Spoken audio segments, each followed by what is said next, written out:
Kapag ang iyong anak ay nagbibigay sa iyo, kapag ang iyong kapatid ay nagbibigay sa iyo, kapag ang iyong kaibigan ay nagbibigay sa iyo ng tulong, bagamat mayroon ding mga pangangailangan ito, ang sabihin mo sa sarili mo, ang sabihin mo kahit sa ibang tao, hindi yung tinulungan ako ng anak ko, hindi yung inabutan tinulungan ako ng kapatid ko, hindi yung inabutan tinulungan ako ng kaibigan ko. Ang sabihin mo sa sarili mo, maging sa ibang tao, mahal ako ng anak ko. Mahal ako ng kapatid ko. Mahal ako ng kaibigan ko. Hindi tulong lang yon, pagmamahal yun. Kung ikaw ay mayroong biyanan na napakabait, halos makaawa yung tunay niyang anak, yung kanyang sariling anak, maipagtanggol ka lang, iba yan. Kung ikaw ay mayroong manugang na ang turing sa iyo ay magulang, alagaan mo yan. Kung ikaw ay niloko, isipin mo na lang, hindi ikaw ang nanloko. Father, magpapasalamat ba ako? Namatayan ako? Magpasalamat ka pa rin. Kasi kaya ka umiiyak, sapagkat ang sakit nung nangyari. At ba't ka masasaktan kung hindi mabuting tao yung namatay? So magpasalamat ka, kahit kinuha siya, minsan sa buhay mo, dumating siya. Kung pwedeng ipahiram yan sa iba, pero sa'yo pinahiram, sa iyong pamilya. Kaya kahit wala na siya, magpasalamat ka sa Panginoon. And besides, hindi siya nawala. Nandyan siya. Titingnan ka pa rin niya. Ngayon pa na siya yung Espiritu na. Ngayon ka pa ba magdudang mawawala siya? Kapatid, kapag meron tayong mga taong ganito sa buhay natin, I suggest,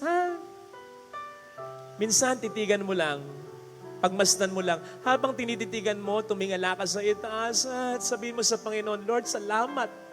Asawa ko ito, anak ko ito, nanay ko ito, tatay ko ito, kapatid ko ito.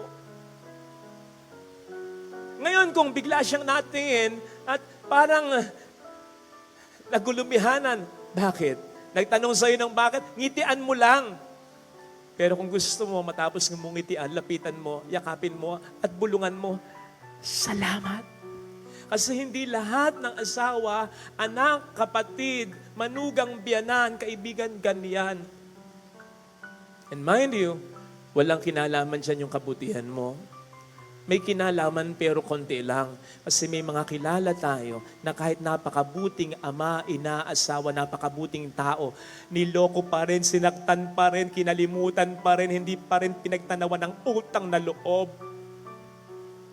Ito yung mga taong mahahawa ka talaga kasi sila rin tulad ng Panginoon ay pwedeng magtanong ng ginawa ko naman ng lahat, pinakisamahan ko naman, binigyan ko naman, sinuportahan ko naman, minahal ko naman, bakit ako ginanyan? Yung tanong pa naman na pinakamahirap sagutin ay yung tanong na alam mo na ang sagot. Pero kung bakit pa ulit-ulit yung bakit? Kasi hindi mo matanggap yung sagot kasi super sakit nung alam mong sagot. And that's life. It happens in life. Hindi mo kinakailangan maging perpekto para hindi ka saktan, para hindi ka iwan. Si Kristo, perpekto, pero naranasan ng lahat ng iyan. And so if you have been blessed with these amazing people in your life, thank them. At least, iparamdam mo sa kanila, you are proud of them. And never forget God. Sa pagkatandaan natin, tulad ng sinasabi ni St. Paul sa ating second reading, hindi tayo kailanman naging tapat. Pero siya kailanman ay tapat, and so, ibinibigay pa rin sa atin ang lahat. Let me end with this. Ano nga ba ang lamang ng nagpapasalamat? Ano ba ang lamang ng Samaritanong nagpasalamat kay Kristo? Kung iisipin po ninyo, yung siyam na hindi nagpasalamat, pinagaling din naman ni Kristo. Ano ba ang lamang nating nagsisimba? Sa mga hindi nagsisimba, ganun din naman, pinagpapala din naman sila, buhay din naman sila, ligtas pa rin naman sila. Ano ang lamang nung nagpapasalamat sa hindi nagpapasalamat? Simple lang, pero matindi. It's God. It's God. Yung relasyon natin sa Kanya, yung maramdaman mo kung gaano ka kamahal ng Diyos at yun ang magtutulak sa iyo para mas lalong mahalin ang Diyos. Yun ang pinakamahalaga sa lahat ng mga biyaya. Kung kayong mga anak, pare-pareho kayong inalagaan at binigyan ng magandang kinabukasan ng inyong mga magulang, pero sa huli, Nung nagkagipitan, ikaw na lang yung nagbibigay sa mga magulang mo, ikaw na lang sa huli yung nag-alaga, puro ikaw na lang. Pwede mo bang sabihin, teka, lugi ako. Lahat naman tayo inalagaan ng ating mga magulang at binigyan ng magandang kinabukasan. Kung bakit ngayon, ako na lang ang nagbibigay sa kanila, ako na lang ang nag-aalaga sa kanila. Ibig sabihin, lugi ka. No. Lamang na lamang ka. Kung may pagkukulang man sila, bahala sila. Sila ang magdadala. Pero ikaw lamang na lamang ka. Sapagkat bukod sa katulad ng mga kapatid mong naranasan ng pagmamahal ng mga magulang mo, sa huli, ang sanasa sa iyo ay ang mga magulang mo mismo. Besides, ano man ang gawin natin, ano man ang sakripisyong ibigay natin, ano man ang hirap na matamo natin, hindi natin kayang suklian man lang o gantihan ang lahat ng ibinigay sa atin ng Poong May Kapal. At ang lahat ng mga ibinigay sa atin ng mga taong sa atin ay tunay na nagmahal. Ito sana ang makita natin bilang biyaya at bilang dahilan upang tayo magpasalamat. Ang mas magandang pakinggan na panalangin para sa Panginoon ay hindi, Lord, kailan mo ba ibibigay? Kundi, Lord, ano pa nga ba ang dapat kong gawin? Ano pa nga ba ang dapat kong isurrender sa iyo? Ano pa nga ba ang dapat mong iayos sa buhay ko? Maging sa pamilya ko. Ano pa nga ba? Sige, Panginoon, susunod ako, magpapaubaya ako. Kung lahat ng miyembro ng pamilya mo, responsible. Ganda nun.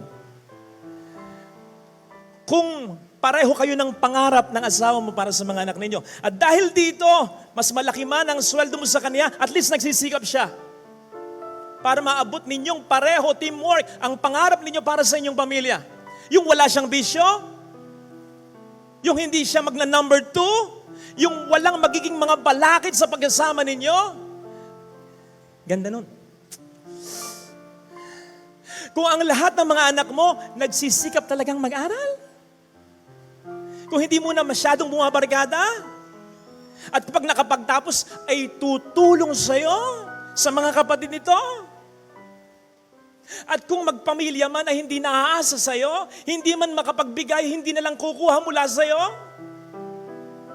Kung nandun ang suportahan ng mga magkakapatid, ng mga anak mo, napakalayo na sana ng narating ng pamilya ninyo. Sabi ko kanina, after 500 years of Christianity, is this the quality of life that we expect and that we deserve? After 500 years, kamusta naman yung million years mo ng paghihintay, ng pagiging responsible ng iyong mga mahal sa buhay, upang tumulong sana, upang magbago sana, upang mag-ambag sana, kahit kaunti lang. Tagal na, di ba? Hanggang ngayon wala pa. Sakit sa bangs. Kasi hindi yan yung in-expect mo. By this age, by this time, ito na yung pangarap mo. Dapat ito na yung narating ng pamilya ninyo. Ba't wala pa? Kasi may setback. May hindi sumuporta. May hindi gumawa ng responsibility niya. At hindi mo deserve ang buhay na ito sapagkat sa dinami-dami ng ginawa mo at sinakripisyo mo. Kung ganun din ang ginawa niya at sinakripisyo niya, ang taas na ng narating ng inyong pamilya.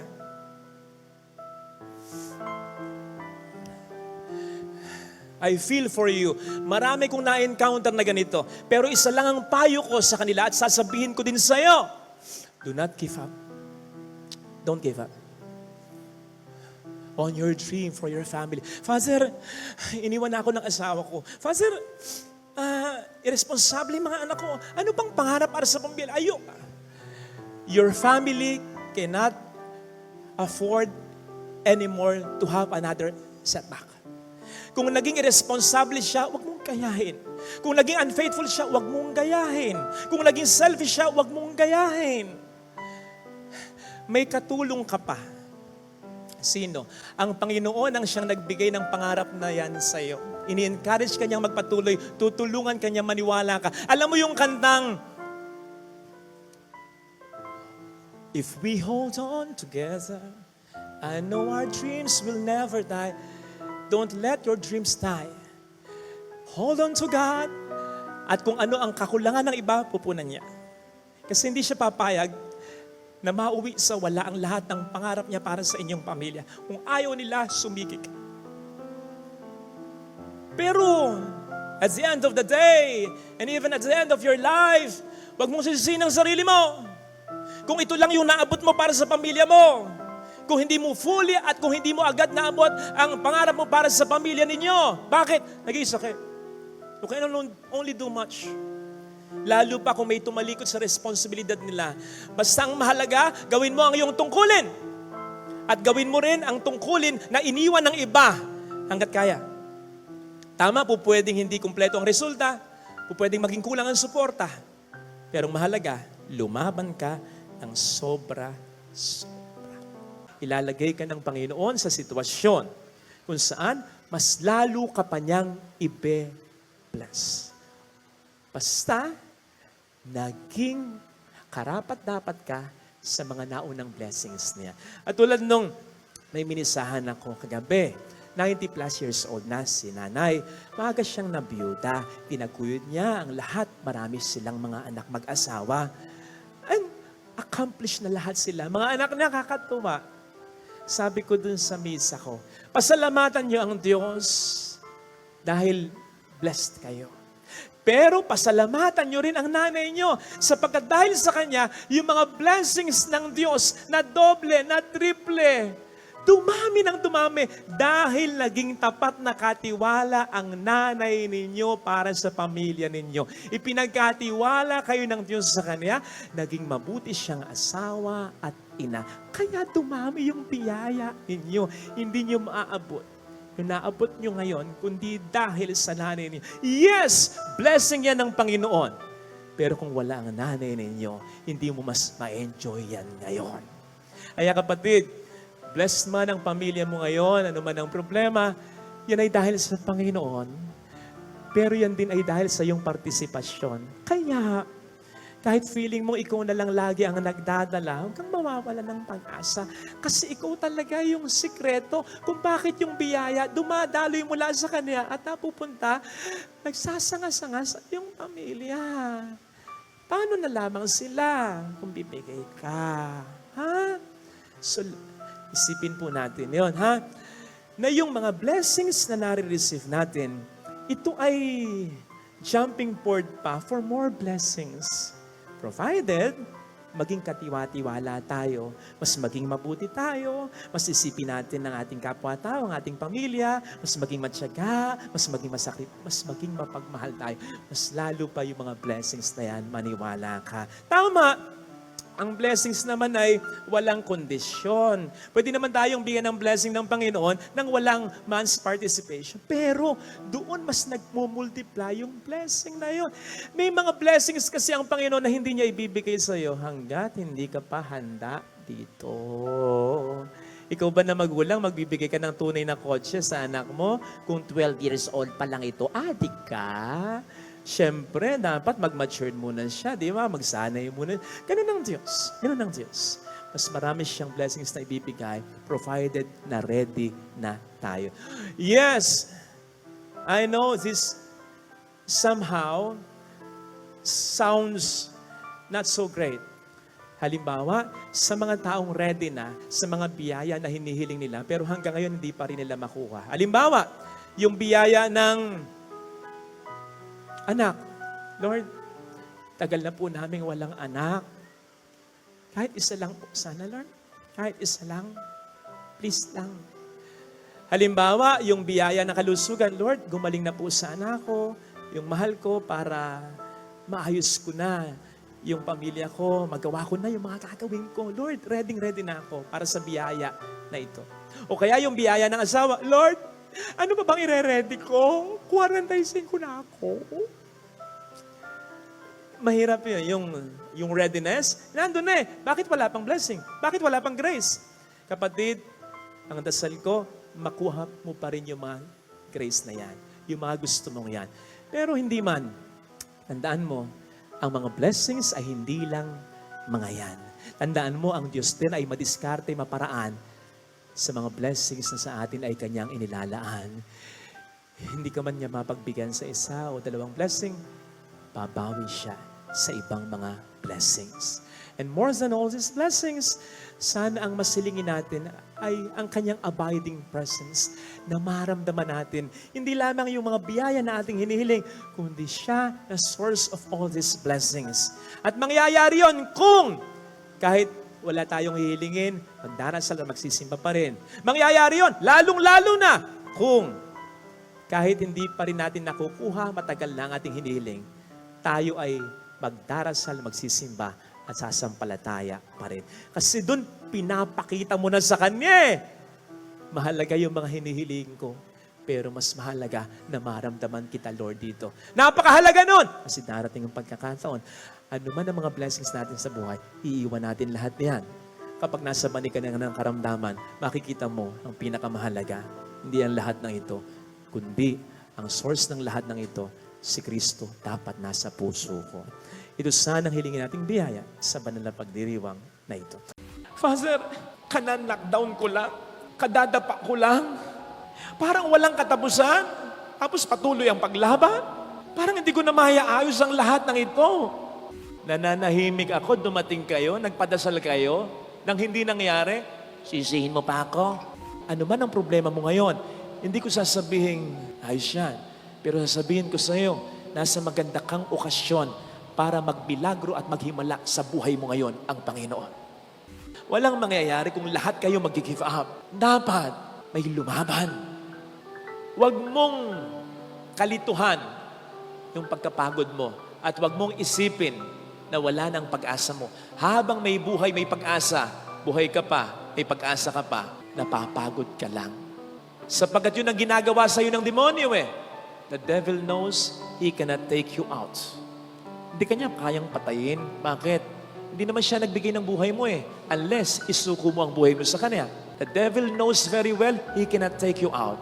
Kaya ang ginagawa niya, he is wearing you out. Pinapagod ka niya. Para mawalan ka ng pag-asa. Eh ano ang sabi ng Panginoon?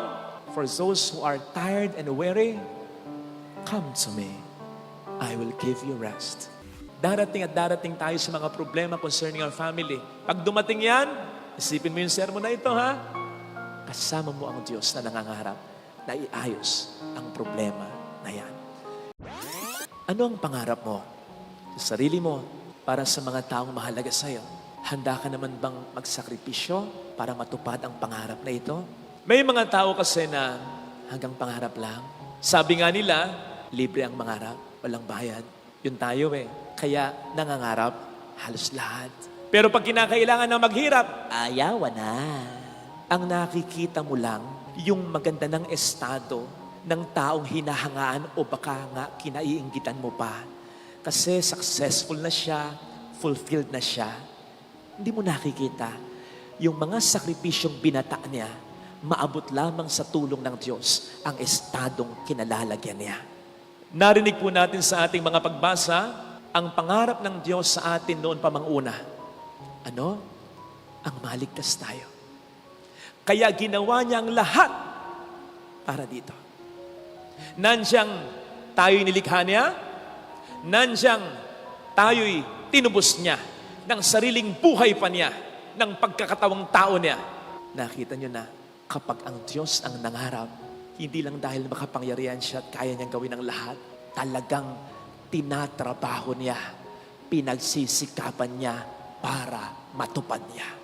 That is why, kapag siya ang nangarap, pwedeng maantala, pwedeng magkaaberya along the way. Pero sa huli, mangyayari pa rin ang dakilang kalooban niya. Ito ang dapat na magbigay sa atin ng pag-asa para sa ating mga pangarap. Lalo na kung maiaalay natin ang pangarap natin sa pangarap ng Diyos para sa atin. Ito ang dahilan kapag may nagpapapray over sa akin with the intention, halimbawa, Father, pray over nga, eleksyon, manalo sana ako sa eleksyon. Father, pray over para po makapasok ako sa trabaho na gusto ko, para mag-boom yung negosyo ko. Father, pray over para makapag-abroad ako. Father, something like that. Marinig man niya o hindi, talagang sinasabi ko sa panalangin ko kapag pinipray over ko yung mga taong kanyan. Ganito, Panginoon, matupad sana ang pangarap mo para sa Kanya. Ayun! Lumalagay ako sa sigurado. Mahirap nang mag-pray over sa inyo. Masisi niyo pa ako. Pray over ako, hindi ako nanalo. Hindi ako nakapasa. Denied ako. Hindi ako nakapasok sa trabaho. Hindi nag-boom yung negosyong gusto ko. Nananahimik ako, dumating kayo, nagpadasal kayo, nang hindi nangyari, sisihin mo pa ako. Doon ako sa sigurado. Hindi sa pangarap mo, kundi sa pangarap ng Diyos para sa iyo. Sapagkat kung pangarap mo lang, kung pag-isikap mo lang, hindi mo maabot ang pangarap mo. Maabot mo man, hindi mo maabot ang tunay na kaligayahan para dito. Pero kapag pangarap ng Diyos sa iyo ang pinag-usapan, ilista mo na, siguradong mangyayari, maniwala ka. At kapag nangyari, siguradong mararamdaman mo yung kapayapaang sinasabi ng Panginoon ipagkakalob sa iyo. Kapayapaang hindi maintindihan ni numan. Kapayapaan dahil natupad sa buhay mo ang pangarap ng Diyos para sa iyo. Sapagkat yun ang mas makapagpapasaya, mas makabubuti, hindi lang sa iyo, kundi sa mga taong nakapaligid at maapektuhan ng buhay mo. Pero dapat, magsikap ka pa rin. Dapat, magtrabaho ka pa rin. Dapat, magpakabuti ka pa rin. Dapat, magdasal ka pa rin. Hindi dahil nakadepende sa lahat ng ito ang pagkatupad ng mga pangarap ng Diyos para sa atin. It's just that we must show to God that we are willing. Kasi kahit gusto niya at ayaw naman natin o hindi tayo worthy, bakit niya ibibigay sa atin ang pangarap niya para sa atin? Di ba? Pero wag ka. Pag natupad ang pangarap niya para sa iyo, dahil nagsumikap ka rin, pinakita mong gusto mo, yun ang makabubuti at makapagpapasaya sa iyo.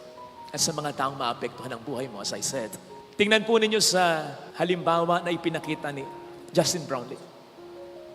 Di ba? Intindi? Hindi nang ginawa niyan. Huwag na lang natin pag-usapan muna yung kontra Jordan. Kontra China. Iba. Nakalain mo, ang tindi nung tambak sa atin, nahabol natin, nag-spearhead siya. Tapos yung less than 2 minutes, lamang pa ng 7 ang China, home court pa nila. Akalain mong sunod-sunod yung puntos ng taong yan? Including that game-winning 3, game-winning basket. Boom! Patay. Sabi nga nung maraming mga Pilipino, dapat gawin na yung national hero. Dapat ipagpagawa na natin yan ng rebulto. Naturalized player natin yan bilang Pilipino, ha? Pero alam po ba ninyo na hindi yan ang una niyang pangarap? Ang una na talaga niyang pangarap ay makapag-NBA talaga. Nag-try out siya? Yes, hindi lang minsan. Couple of times, pero hindi pinalad. Kasi masyado raw yatang maliit yung height niya sa height na hinahanap na forward sa NBA. Kaya dito siya sa atin napadpad. Pero pwede ba nating sabihin sa kasamang palad? I don't think so. Kasi kung pag-uusapan, kasikatan, I think kung naging NBA player siya, mas marami mas sikat kaysa kanya. Ngayon, talaga sikat siya. Pag-usapan pera, palagay ko, mas malaki ngayon ang kinikita niya sakaling naging NBA player siya. With all the favors na binibigay sa kanya, inaalagaan talaga siya. Lalo na ng Barangay Ginebra. Ngayon pa, ng buong Pilipinas pa. At kung naging NBA player siya, pwedeng ang magmahal lang sa kanya, isang estado lang sa Amerika. New York, Indiana, parang ganun lang. Pero ngayon, mahal na mahal siya ng buong bayang Pilipinas. So pwedeng hindi nangyari yung unang pangarap niya, pero ang tinupad ng Diyos ay ang mas magandang pangarap niya para sa taong ito. Yan ay dahil nagsiga pa rin siya, nagtiyaga pa rin siya, he did not give up. Nanampalataya pa rin siya. Yun ang sinasabi ko, bilang follow-up na payo dun sa mga nagpapapray over sa akin. Lagi ko sinasabi, basta Brad, basta sister, ano man ang mangyari ha, magsikap ka pa rin, magtiyaga ka pa rin, magdasal ka pa rin, sumampalataya ka pa rin. Pasasaan ba't matutupad ang magandang plano ng Diyos para sa'yo? Tama namang mahirap yung payong magsikap ka pa rin, magtiyaga ka pa rin. Lalong-lalo na kung nabigo ka, nasaktan ka, nagka-problema ka pa. Ang hirap ng payong ganyan. Pero kung iisipin mo naman, meron bang nanalo nang hindi mo na nabigo? Meron bang nasarapan, naligayahan sa buhay nang hindi mo na nasaktan? Meron bang nagtagumpay nang hindi mo na nakaranas sa mga problema sa buhay? Mars, wala. Parte ng buhay ang pagkakasakit, ang sakit, ang pagkabigo, ang problema. And besides, kung papansinin po ninyo sa Bible, halos lahat ng himala napangunahan ng isang matinding problema. Bago ang himala, may problema muna. The earth was a formless wasteland. Walang forma ang mundong ito, balot ng kadiliman. Di ba problema yan? Ano nangyari? Nilikha ng Diyos ang sandaigdigan. Ano yan? Himala yan. Problema, himala. Nagkasala ang tao. O hindi ba problema yan?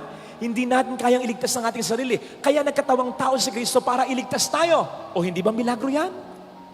Problema ng kagutuman, kaya himala siyang nagpakain. Problema ng pang-aalipin ng diablo, kaya himala niyang pinagtabuyan ang mga diablo, ang mga demonyo. Himala na kakalingan dahil may problema ng karamdaman. Problema ng pag-aalburuto ng dagat, kaya may himala ng pagkakalma ng dagat. O hindi ba't problema na namatay siya, pinatay siya? Ano nangyari? Ang himala ng muling pagkabuhay niya. Bawat himala, napapangunahan mo na ng problema. Bawat milagro, may nauna mo ng matinding pangangailangan ng tao. Kaya kapatid, ano man ang problema mo ngayon, hindi ko sasabihin, ayos yan. Pero sasabihin ko sa iyo, nasa maganda kang okasyon para magbilagro at maghimala sa buhay mo ngayon ang Panginoon. You see, wala namang maling ma-knockdown. Sabi ko nga, parte ng buhay yan. Ang mali, manatili kang down. Sige nga, sa paglalarawan na lang, nakakita ka na ba ng boksingerong matapos ma-knockdown, hindi na tumayo? Hindi na bumangon? Walang ganon. Kung merong ganon, iba na yon. Patay na yon. Delikado na yon. Lahat ng boksingero, kahit ma-knockdown, tumatayo para makabawi. Hindi man sa boxing muli, kapag nabilangan na, kundi sa ibang bagay, sapagkat alam niya, tatayo at tatayo siya. Hindi lang boxing ang buhay. Marami pang mga laban akong dapat pagtagumpayan at pwedeng mapaglabanan, mapagtagumpayan sa aking buhay. Ganon din sa buhay. Kung ma-knockdown ka, niloko ka, hindi lang yan ang buhay. May sakit ka, hindi lang yan ang buhay.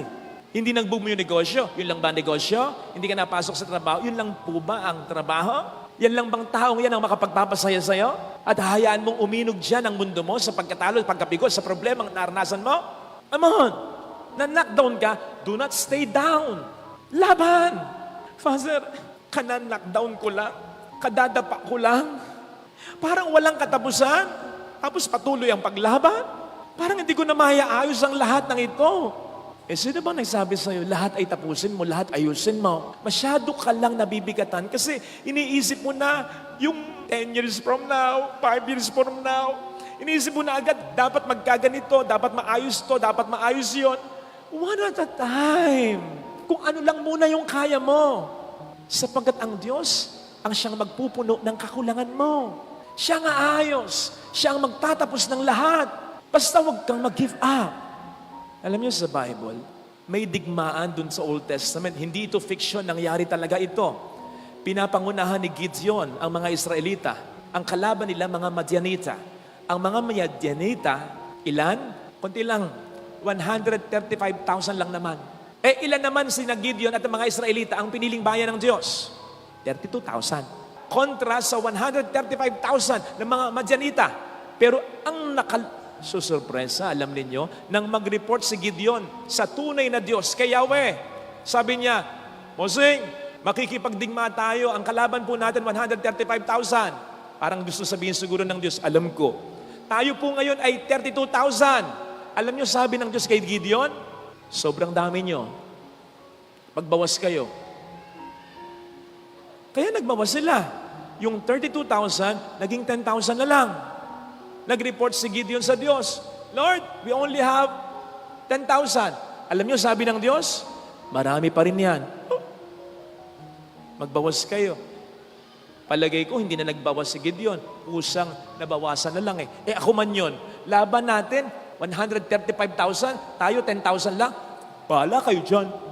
Kaya yung 10,000 naging 300 na lang. Nang sabihin ni Gideon sa Diyos, Lord God, we only have 300 men. Alam niyo sabi ng Diyos, very good. Very good. Siguro iniisip ni Gideon, bibigyan ako ng missile nito, bibigyan kami ng mga rockets nito, bibigyan kami ng mga tangke nito. Kapatid, wala pa noon kang mangarap ng ganyan. Kaya ano ang binigay na kasangkapan sa kanilang pangdigma?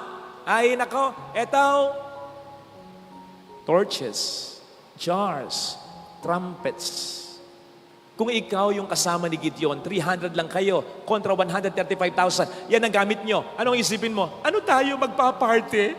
pang night party, pang beach party, ang mga gamit na yan eh. But as I said, hindi fiction yan. Nanalo sila na 300 men. Alam niyo ang dahilan ng Diyos, nasa Bible, kung bakit ganun lang ang number nila at ganun lang din ang gamit nila. Ayokong pag nanalo kayo, isipin ninyo dahil sa inyo. Gusto ko pag nanalo kayo, ang lagi niyong isipin, ako ang nagpanalo sa inyo. Kasi gustong iparamdam ng Diyos ni Yahweh kay Gideon at sa mga Israelita yung pinaramdam at sinabi niya kay King Josaphat sa 2 Chronicles 20:15. Do not be afraid of your vast enemies, for the battle is not yours, it is mine. Huwag kayong matakot sa dami ng kalaban ninyo sapagkat ang laban na ito ay hindi nyo laban, ito ay laban ko.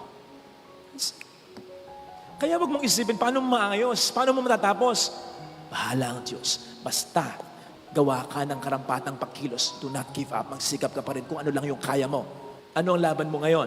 Laban ng kalusugan mo? Gusto mong gumaling? Sa palagay mo, ayaw kang gumaling ng Diyos? Meron bang magulang na nakatitiis sa anak na naghihirap? Na ayaw gumaling ang anak? Sige nga. Gusto mong magkasundo muli kayong mag-asawa? Okay? Meron bang Diyos na ayaw magkasundo ang mag-asawa? Siya ang nagpag-isa sa inyong dalawa?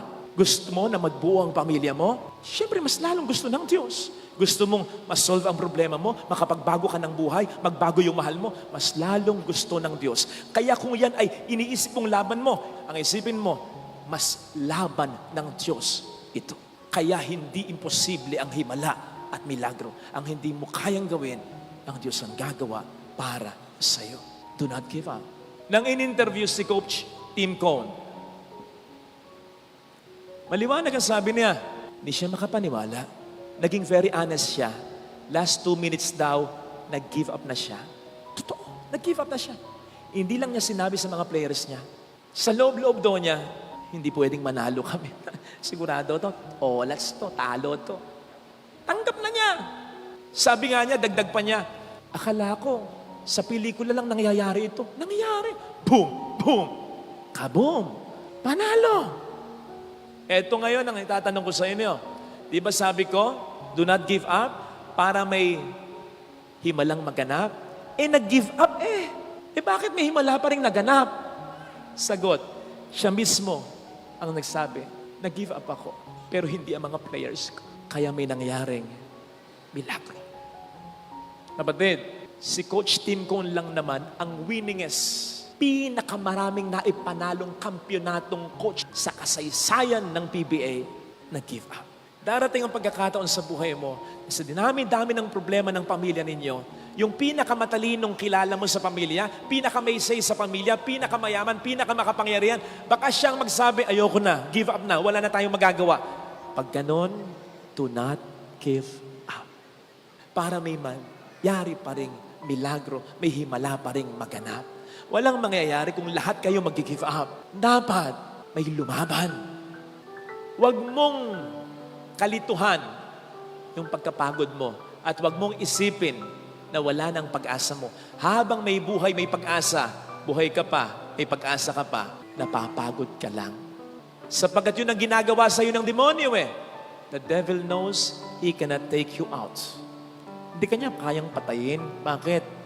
Hindi naman siya nagbigay ng buhay mo unless isuko mo ang buhay mo sa kanya. The devil knows very well he cannot take you out. Kaya ang ginagawa niya, he is wearing you out. Pinapagod ka niya. Para mawalan ka ng pag-asa. Ano ang sabi ng Panginoon? For those who are tired and weary, come to me. I will give you rest. Alam ng Panginoon mapapagod ka. Alam niya.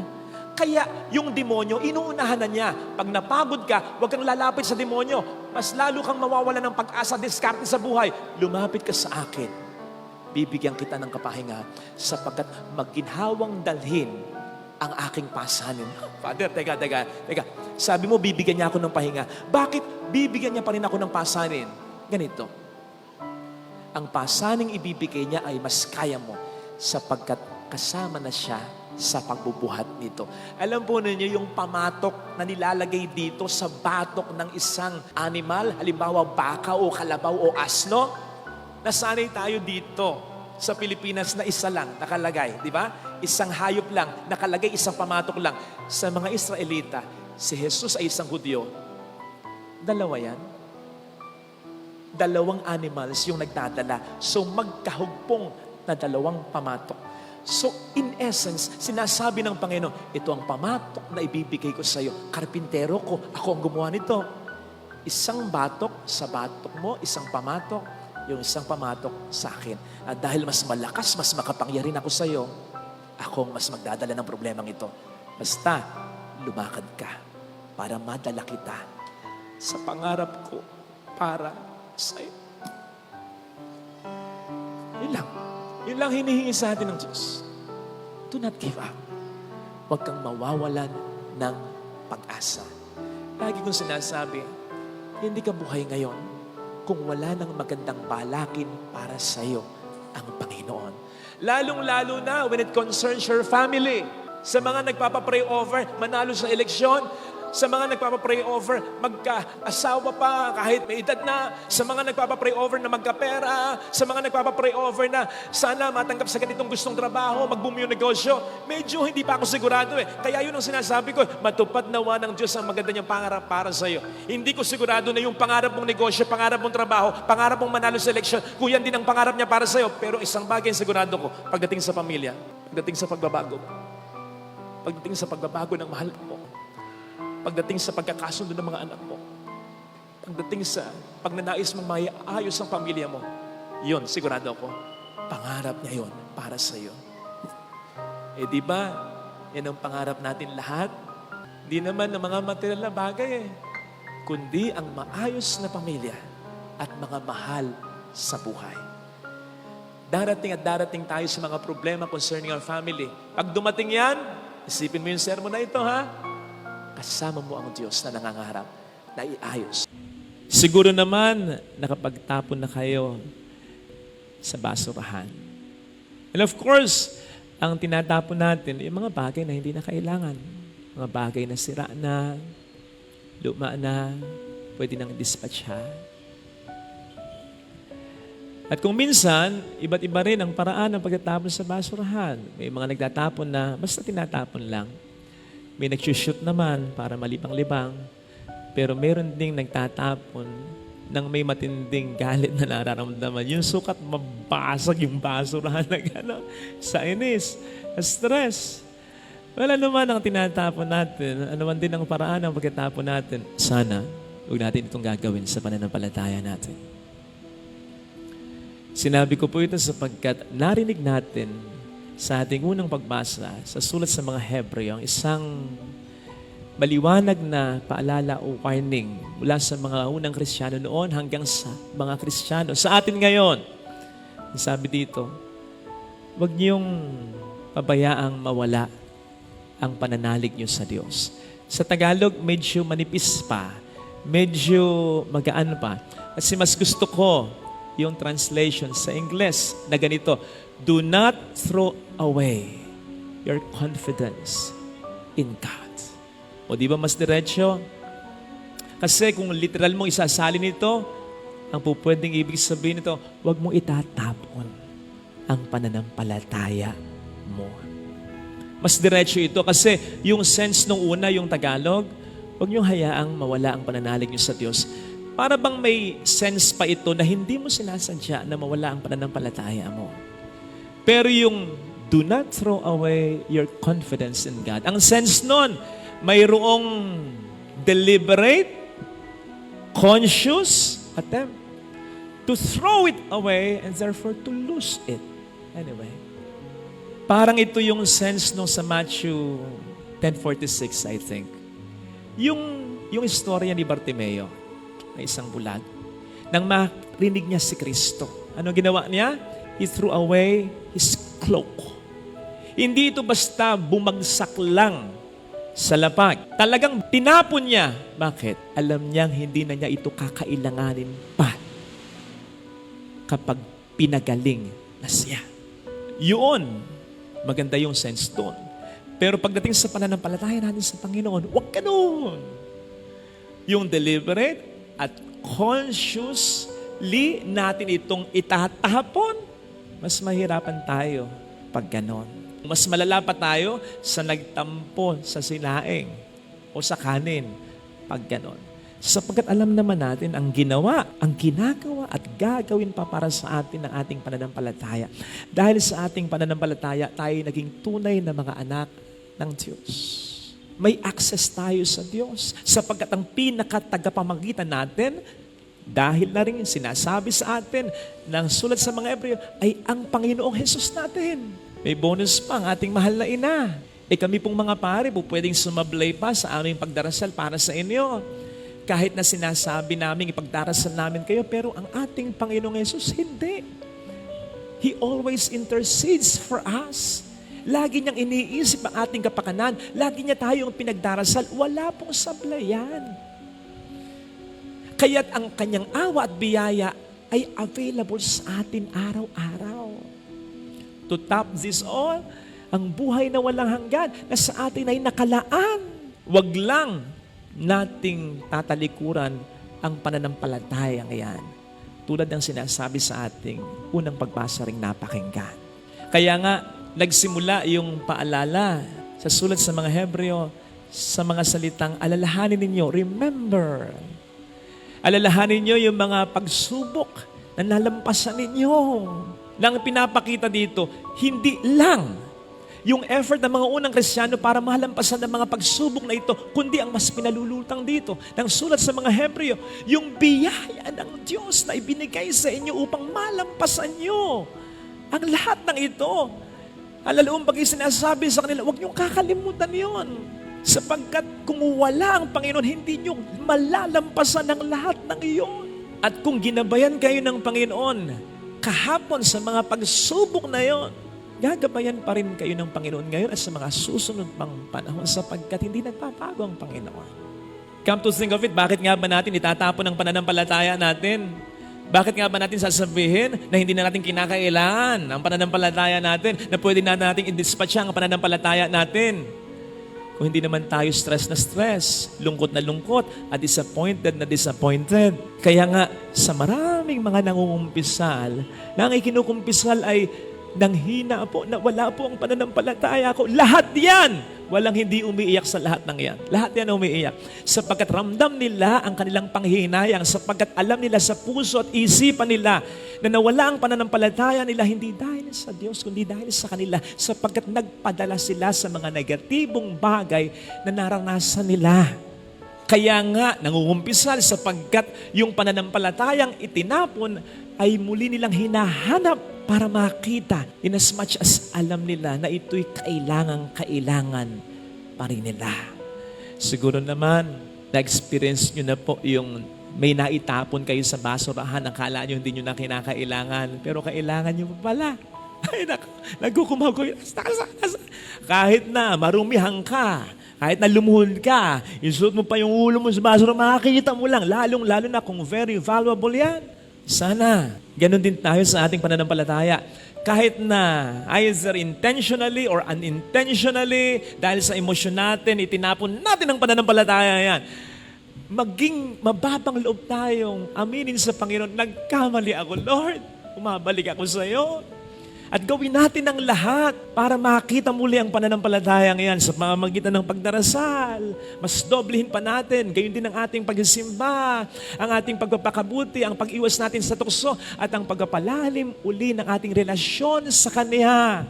Gawin natin yung ginawa sa Lucas 15, nung babaeng nawala yung kanyang isang salaping pilak, sukat baligtarin niya, halughugin niya, ang kasulok-sulukan ng bahay niya upang ito'y kanya lang makita. Kasi alam niya, ito'y kailangan niya. At nung makita na niya, anong ginawa niya? Tinawag niya ang kanyang mga kaibigan upang makisaya sa kanya. Ganon din ang gawin mo. Kung naranasan mong nagduwindel o sumadsad ang pananampalataya, o kaya itinapon mo ang pananampalataya mo, tapos nakita mo, nagkamali ka, kailangan mo ito. Hanggang sa matagpuan mo uli ang isang malalim na relasyon sa Panginoon. Sinabi naman niya, if you seek me with all your heart, you will find me. So pag naranasan mo uli yon, sabihin mo sa iba, pangalandakan mo, ikwento mo, magkaroon ka ng testimonya. Hindi para makapagyabang sa kanila, kundi para sabihin din sa kanila na po pwedeng dumaraan sa pinagdaanan mo o po pwedeng daraan sa pinagdaanan mo, na ang pananampalataya natin laging nandiyan yan. Hindi mawawala yan. Ano man ang mga matitinding problema ang ating maranasan unless itatapon natin yan. Magpatotoo ka sa kanila na ang Diyos ay laging maaasahan. Huwag lang nating itatapon basta-basta ang ating relasyon sa Kanya. Sapagkat na ating pag-iisip. Ang diferensya sa atin, alam niyo kung ano, masyado tayong mainipin. Gusto natin agad makuha natin ang ating hinihiling. Gusto natin trabaho agad, yun ang hiling mo eh. Gusto natin magandang negosyo agad, yun ang hiling mo eh. Gusto natin masolve agad ang problema, yun ang hiling natin eh. Magbago agad yung tao na ipinagdarasal mo, yun ang hiling mo eh. Maging masaya na agad tayo. Nakakalimutan natin maghintay. Nakakalimutan natin na dapat nating mas pairalin ang pananampalataya natin. Hindi lang upang makuha ang ating inihiling, kundi upang matupad ang kalooban ng Diyos sa buhay natin. Ano ang sabi? Seek first the kingdom of God. Pag sinabing kingdom of God, paghahari ng Diyos, kalooban ng Diyos, and everything will be given you. Yung kalooban muna niya bago yung kalooban natin. Kung kalooban lamang natin, talaga ang ibibigay niya, napakadali nun para sa Kanya. Now, kung kinakailangan tayong maghintay, ay siguradong may mas pine-prepare siya. Something bigger, something better, something brighter. And when it is something bigger, brighter, and better, siguradong hindi lang yun para sa atin, kundi para sa mas nakararami, lalo na para sa mga taong mahalaga sa atin. Kaya nga sa ating mabuting balita, nung magtanim ng binhe, namunga ba agad? Nahitik ba agad? Nahinog ba agad? Hindi. Kaya nga ang paalala, you go on with your everyday life muna. Tama, humiling ka sa Panginoon, pero huwag ma-focus masyado kasi maiinip ka. Sana'y kung walang nangyayari, meron. Meron siyang ginagawa. At ang ginagawa niya ay hindi lamang yung gusto mo, kundi yung gusto niya. Sapagkat yun ang mas mahalaga. Sa gusto niya, bahagi lang, katiting lang na bahagi yung gusto mo. O hindi nga ba't sa pagtatanim? Sabi natin, kung ano ang itinanim, yun din ang aanihin. Pero hindi lang yun. I mean, pag nagtanim ka ba ng isang buto, ang aanihin mo, isang manggalang din dahil isang buto ang tinanim mo? Hindi. Pag nagtanim ka ng isang binhi, marami kang aanihin. Sagana, kaing-kaing. So yung kalooban mo, yung isang binhi lang. Yung kalooban ng Diyos, yung kaing-kaing na mga blessing. Madali para sa Kanya ibigay ang hinihiling mo. Kung hanggang doon lamang talaga ang kalooban niya para sa iyo, pero you and people around you deserve something better, bigger, and brighter.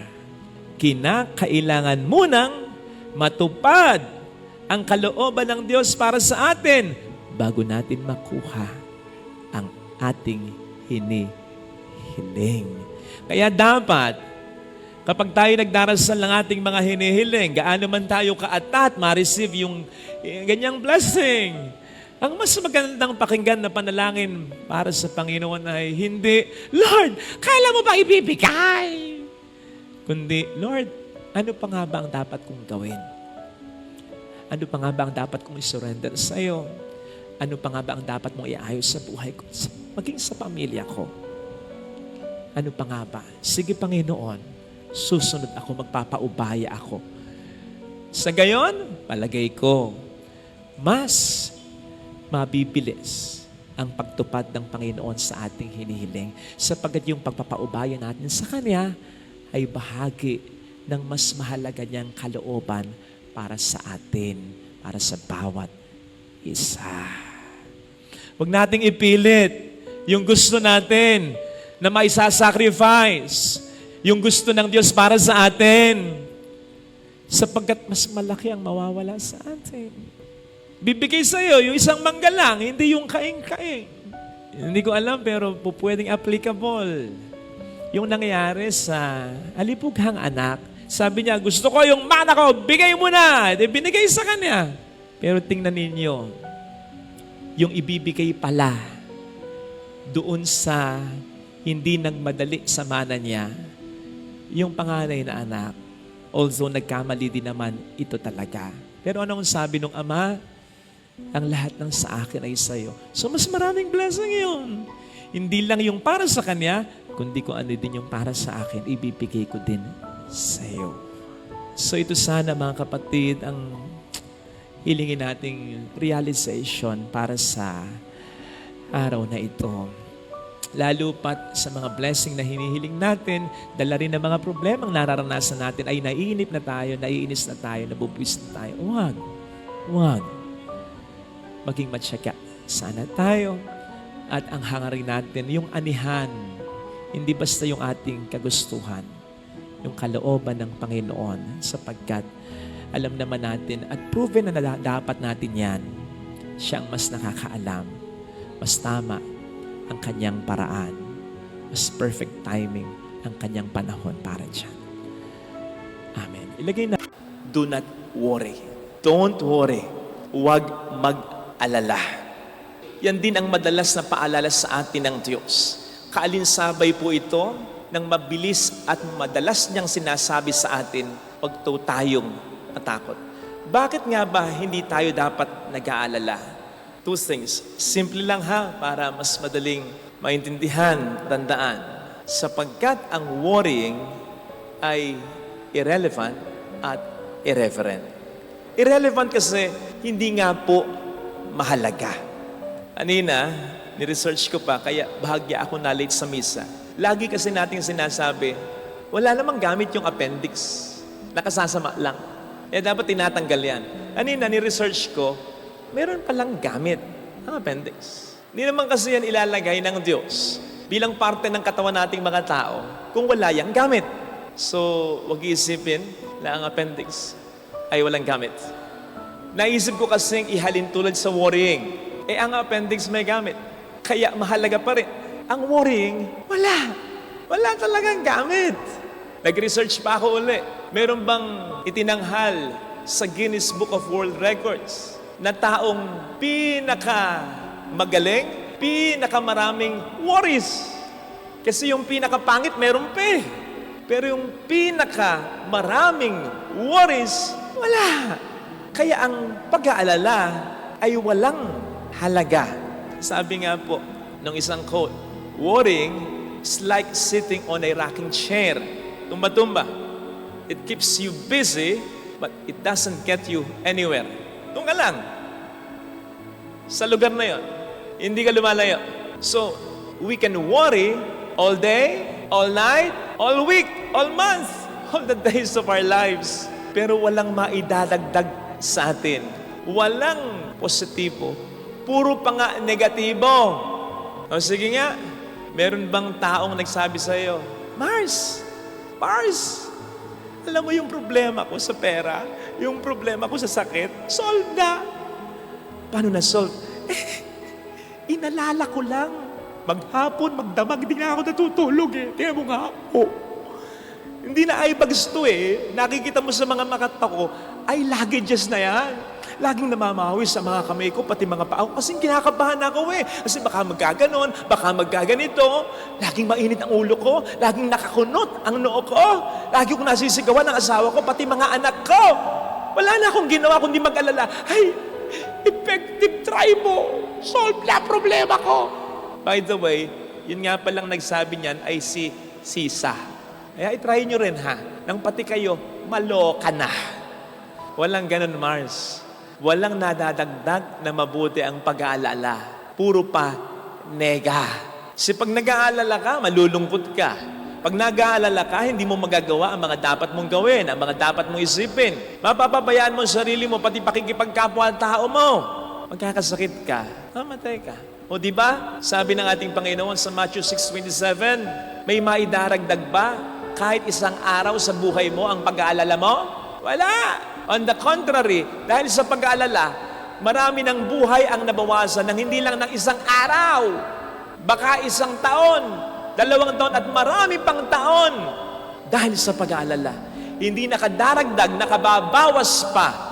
Kaya hindi mahalaga. Lubayan yan. Huwag mag-alala. Worrying is irrelevant. Ikalawa, hindi na mahalaga, masama pa. Bakit? Worrying is irreverent. Irreverence to God. Hindi paggalang, hindi pagrespeto. Ang taong nag-aalala ay parang nagsasabi sa Diyos, Lord, naniniwala ako sa iyo pero hindi ako nagtitiwala. Paano yun? Naniniwala kang makapangyarihan siya pero hindi ka nagtitiwalang gagamitin niya ang kapangyarihan niya pabor sa iyo? Naniniwala kang mapagmahal siya pero hindi ka nagtitiwalang mahal ka niya? Naniniwala kang mabuti siya pero hindi ka nagtitiwalang i-apply niya ang kabutihan niya sa iyo? Lalo na ngayong meron kang problema, insulto sa Diyos yun. Walang pagrespeto sa Diyos yun. Siya na nagsabi na napakaraming beses, huwag kang mag-alala, huwag kang matakot. Siya na nag-assure sa iyo na mas mahalaga kang dihamak sa milyong-milyong mga mayang pinapakain niya kahit hindi nanghihingi sa kanya ng pagkain ng mga maya. Siya na nagsabi sa iyong mas mahal ka niya at mas inaalagaan ka niya kaysa sa mga magagandang halaman na iyong nakikita. At higit sa lahat, siya na nagpadala ng kanyang bugtong na anak para lamang iligtas ka. Ang hindi paniniwala sa Kanya na maipapakita natin dahil sa ating pag-aalala ay hindi pagrespeto sa Diyos. Father, anong magagawa ko? Siyempre, concern ko pa rin yung health ko.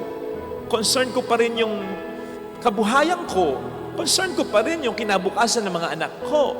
Hindi naman sinasabing hindi mo maging concern Ang sinasabi, yes, maging concern ka, pero alisin mo ang iyong pag-aalala. Ang concern kasi ay yung maisip mo paminsan-minsan.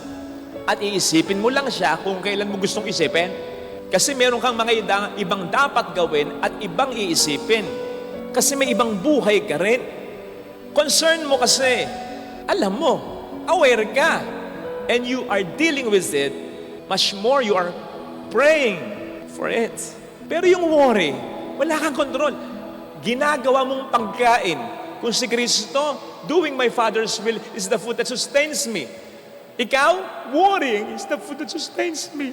Pero hindi ka binubusog, nilalaon, ginugutom, pinapahina ka pa. Ang pag-aalala mo, kinakarir mo ang pag-aalala mo. So sabi nga, when it comes to concern, we own our concern. When it comes to our worry owns us. Hindi dapat ganon. At ang sikreto doon ay yung sinasabi po sa 1 Peter 5:7. Ang sabi ni San Pablo sa 1 Peter 5:7, cast all your cares to God because He cares for you. Ibigay mo ang lahat ng concerns mo. Ibigay mo ang lahat ng worries mo. Ibigay mo ang lahat ng anxieties mo. Yung mga causes nito sa Diyos. Why? Because He cares for you. Father, ginagawa ko naman yun Kapag nagdarasal naman ako, sinusuko ko sa Kanya ang lahat. Yun naman pala bakit ka pa rin nag-aalala? Kung binigay mo sa Kanya, bakit pag alis mo dito, dal mo pa rin yung mga isinuko mo sa Kanya? Ibig sabihin nun, hindi mo talaga binigay sa Kanya ang lahat. We are missing that most important word doon sa 1 Peter 5:7. All your cares, cast all of them. Hindi sinabing cast yung 99.9% cares mo. Hindi. Cast all your cares to Him. Lahat ibigay mo sa Kanya. Sapagkat sige ka, kapag yan ay hindi mo ginawa, nag-aalala ka na, sabi ko nga, ikakasala ka pa.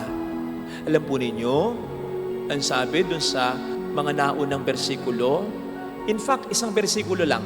So 1 Peter 5:7, o ano yun po yung nauna? 1 Peter 5:6, ang galing. Ang sabi sa 1 Peter 5:6 ay magpakumbaba kayo sapagkat ang Diyos ay nalulugod sa mga mapagkumbaba samantalang sinasaway niya ang mga mayayabang. Something like that. It's about humility. Pagpapakumbaba. Magkadugtong po yan. Ang sabi sa 1 Peter 5:6, magpakumbaba. Ang sabi sa 1 Peter 5:7, cast all your cares to Him. Kaya, casting all our cares to God is humility. while carrying all our cares or some of our cares, ay pride. Yung pagpapaubaya talaga sa Diyos ng lahat ay pagpapakumbaba. Lord, hindi ko kaya. Pero kaya mo ito. Alam kong tutulungan mo ako. Ula ngayon, hindi ko na masyadong aalalahanin ito. Isipin ko paminsan-minsan. Pero hindi araw-araw, hindi minuminito, hindi segundo. I'm casting all my cares to you. On the other hand, carrying even some of our cares, Lord, I got this. Kaya ko ito. Kaya ko ito. Kaya ba nga yan? Kaya, huwag po tayong masyadong nag-aalala. Hindi na yan mahalaga. Masama pa. Mamumroblema ka na. Hindi ka pa kalugod-lugod sa Kanya. Diba? Double suffering yun. Kinakailangan mo ng tulong. Hindi pa nalulugod sa iyo ang Panginoon. Ito sana ang ating makita, mga kapatid, sapagkat lahat tayo may mga alalahanin sa buhay. Ibigay natin ang lahat ng alalahanin na ito sa Diyos. Upang alalahanin man natin ay paminsan-minsan lang, sapagkat alam natin, ito ay inaalala at ginagawa na ng paraan para sa atin ng Diyos. Tingnan po ninyo ang picture ng Divine Mercy. Di ba? Yung isang kamay nakaturo sa kanyang puso, yung isa niyang kamay nakaganyan na parang nagbe-bless. Anong ibig sabihin yan? Para sa akin, simple lang. Sinasabi niya, kinaawaan kita, kinahabagan kita. Ang ibig sabihin ng awa at habag sa punto de vista ng Diyos, nararamdaman ko'y nararamdaman mo. Ako rin minsan sinabi ko sa Ama, Ama, bakit mo ako pinabayaan? Yan din ang nararamdaman mo, di ba? Naiintindihan ko yan. Basta huwag kang mawawala ng pag-asa. Tulad ko, pagkatapos mong sabihin, Ama, ba't mo naman ako pinababayaan? Sabihin mo rin sa Kanya, pero Ama, sa mga kamay mo, ibinibigay ko ang Espiritu ko. Ikaw na ang bahala. At kapag ganun ang ginawa mo, sabi niya sa kabilang kamay niya, muli kitang bubuhay sa huling araw. Literally or figuratively, ibabalik ko ang sigla ng iyong buhay. Pagpapalain kita. Mahal ka ng Diyos. Makapangyarihan ng Diyos. Huwag mong aalisin yun. Kaya nga ang sabi, wear the helmet of salvation. Niligtas ka na ng Diyos Hindi lang sa krus, kundi sa buhay mo. Ang dami mo ng problemang nalampasan. Tandaan mo yan. Huwag mo aalisin yan sa iyong isipan sapagkat yun ang pangahawakan mo. Mahal ako ng Diyos. Hindi po pwede kong isipin, hindi na ako mahal ng Diyos kasi ang Diyos ay hindi nagbabago. Di ba't pagsugal, kapag ang kalaban mo ay buta, zero, mahahalata mo ba? Hindi siya papahalata. Ganyan lang yan. Bakit? Binabluff ka niya. Ganon ang Diablo. Binabluff ka lang niya na parang hindi mo kaya. Binabluff ka lang niya na wala na daw mangyayaring maganda. Binabluff ka niya, tinatakot ka niya, pinagpapaalala ka niya. Bakit alam niya na kapag kumasa ka, kahit yung 1% pananampalataya, sa tulong niya, ang demonyo mapapataob mo siya. Kasi kahit 1% pananampalataya, aalagaan niya, aalalayan niya, kakaawaan niya. Ganon ang banal awa niya. Kasi iniintindi niya ang bawat isa. Inasmuch as, saan ba galing yung 1% pananampalataya na yan na nanghihina na? Saan? Di sa 100% pananampalataya na bawasan lang dahil sa dami mong naging problema. Si Tomas, hindi naman talaga siya dati nagdududa. Bakit siya nagduda? Ang tindi nung nangyari. Si Jesus yung inaasahan nila, pinatay ng walang laban. Hindi pa nabubuhay. Yun ang alam niya Masisisi mo ba siya? Ganun ka rin naman. Yung 1% pananampalataya na nanghina na kung meron ka niyan ngayon o kung darating yan sa buhay mo, nanggaling yan sa 100%, kaya kakaawaan ng Diyos yan Hindi ka naman tulad ng Pariseyong from the beginning, hindi na naniniwala sa Kanya. Naniniwala ka, it's just that, patong-patong yung problema. Hindi ka naman talaga bumibitaw kapit na kapit ka sa Kanya. Kaya lang ang bigat-bigat na ng dinadala mo sa buhay. Kaya parang bumibitaw ka na rin. Pero sa totoo lang, ayaw mong bumitaw sa Kanya. At yun ay naiintindihan niya. Yun ay inuunawa niya. Kaya yun ay kaaawaan niya. Basta, kahit yung isa na lang na pagkakakapit, huwag mo ibibigay sa demonyo yun. Kapit lang. Sasabihin ng iba, Father, wala na akong pananampalataya. Ba't kinakausap mo ko?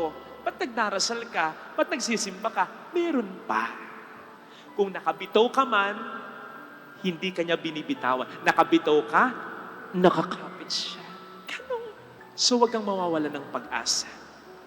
Kahit sino dito, mayroong pinagdaraanan. Yung iba sobrang mabibigat. Yung iba sobrang mabibigat na kung hindi lamang may takot sa Diyos, kung hindi lamang masamang magpakamatay, matagal nang kinitil ang kanilang sariling buhay. Mind you, maraming ganyan. Sigurado ko, ito yung mga taong na-encounter natin. Nakangiti kahit paano, nakakatawa, nakakapustura. Pero sa loob-loob nila, ang bigat-bigat pala ng dinadala nila. Imagine encountering such kind of people, tapos susungitan mo. Ni hindi masyadong narinig yung inutos mo. Hihiyain mo.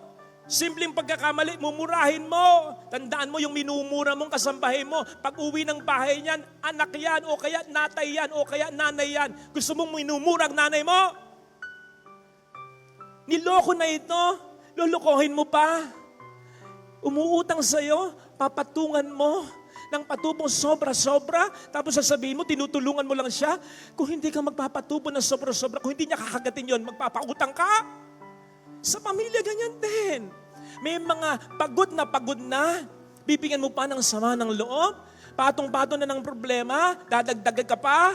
Ano sa paningin mo, sa pakiramdam mo, ang magiging pakiramdam nila? Ganito, dapa na, sinusudsud mo pa, sinusubsub mo pa.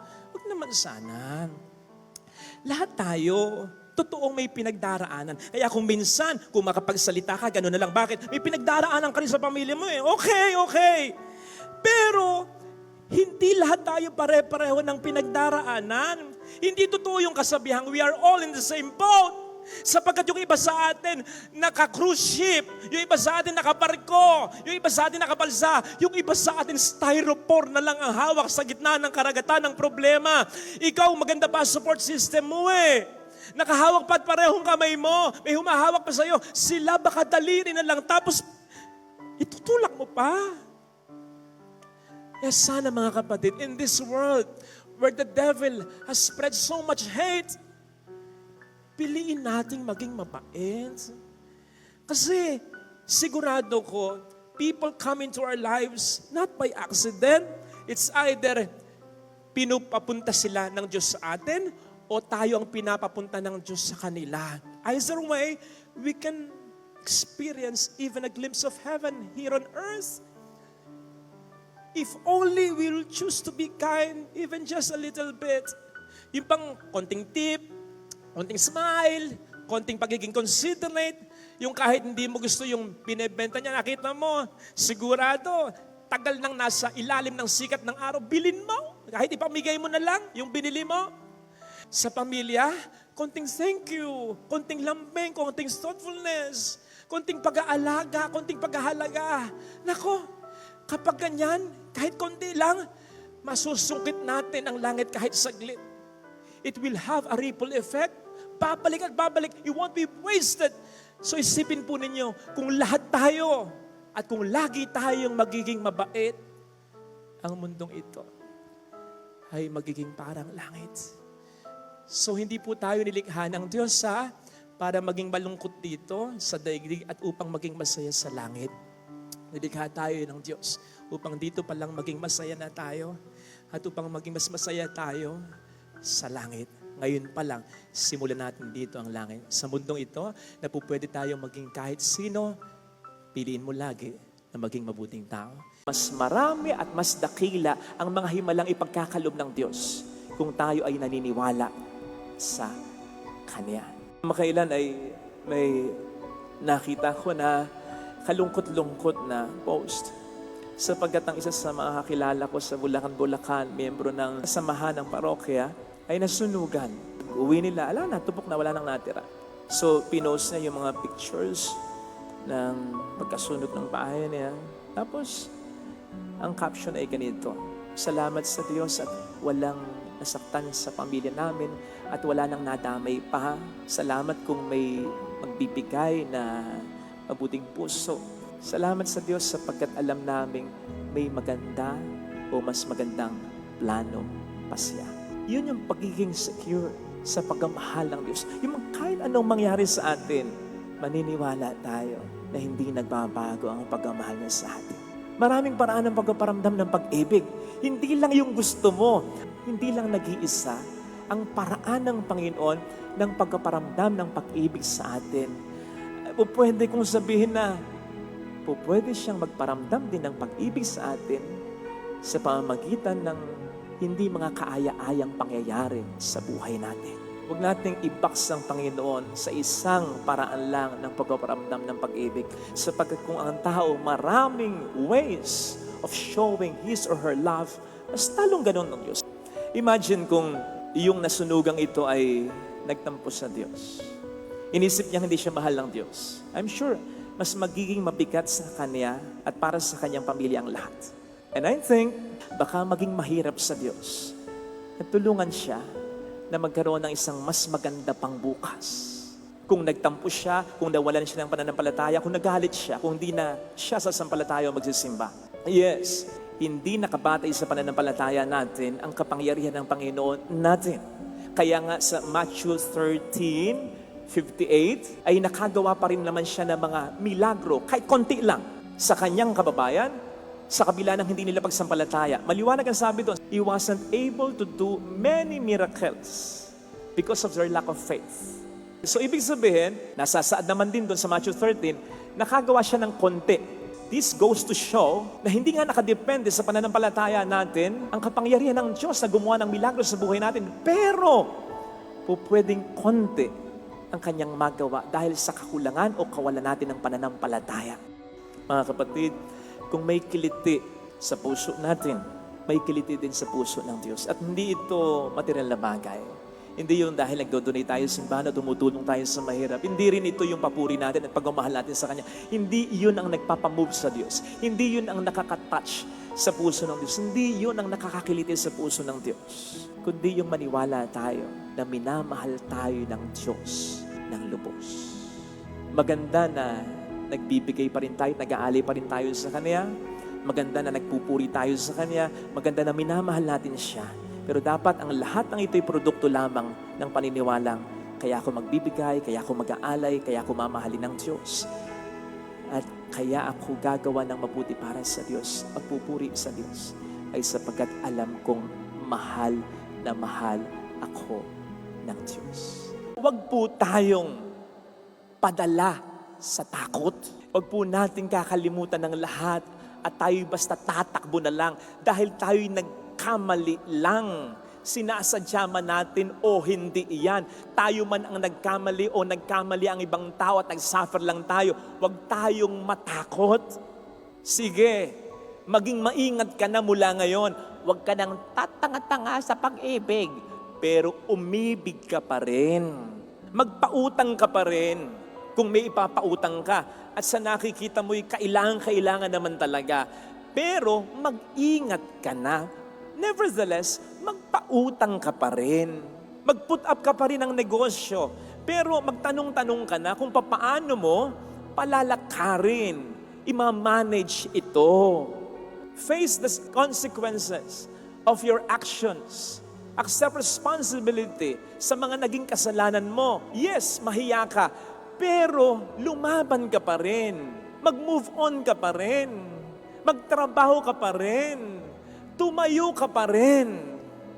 Wala namang natatalisod nang hindi lumalakad ng pasulong eh. Kaya ka natatalisod sapagkat lumalakad ka ng pasulong.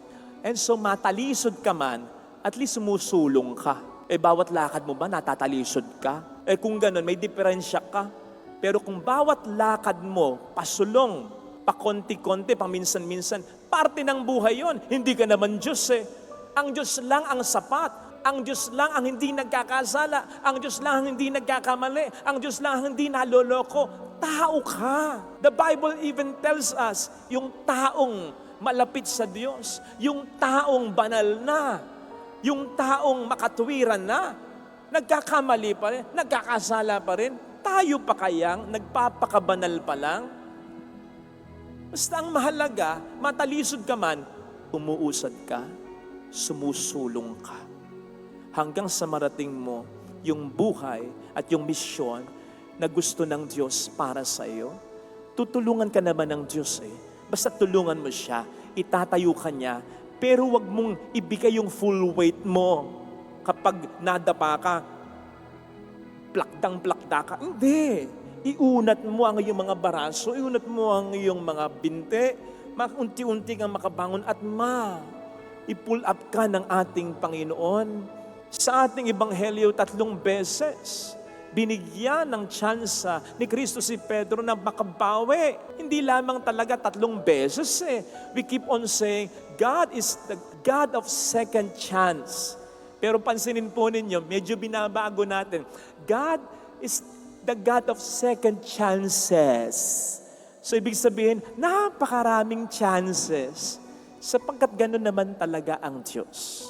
Kaya't kung binibigyan ka na niya ng second chance, ng another chance, lalo pat seryoso ka namang bumabangon sa iyong pagkakamali, sa tuwing ikaw'y madadapa, siya na tumutulong sa iyong makabangon, ang tutulong din sa iyo habang panahon, hanggang sa matupad mo ang iyong misyon, lalong-lalo na para sa pamilya mo.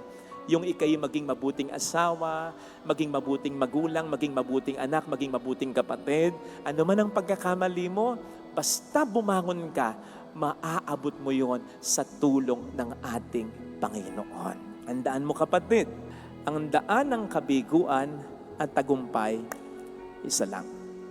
Pero yung tagumpay, mas malayo kesa sa kabiguan. Kaya't kapag hindi ka tumigil sa pag-abot ng pangarap mo, ng misyon mo bilang isang Kristiyano na maging mabuti unang-una para sa pamilya mo and then sa ibang tao, sa simbahan ni Kristo. Pag hindi ka tumigil, maabot mo yung tagumpay. Mapapagod ang demonyo na bigyan ka ng takot at pagkabigo sa buhay.